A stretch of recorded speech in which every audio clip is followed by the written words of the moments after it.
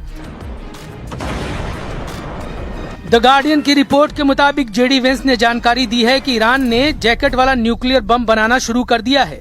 यह आशंका इसलिए जताई जा रही है क्योंकि ईरानी मीडिया में उसके एनपीटी से बाहर निकल जाने की खबरें छप रही हैं। लेकिन क्या जैकेट परमाणु बम ईरान बना सकता है? अमेरिका के पास ऐसे एटम बम हैं। अमेरिका के पास दुनिया का सबसे छोटा परमाणु बम है, जिसमें 23 किलोग्राम वॉरहेड ले जाया जा सकता है, जिसकी कुल क्षमता 10 टन टीएनटी की है।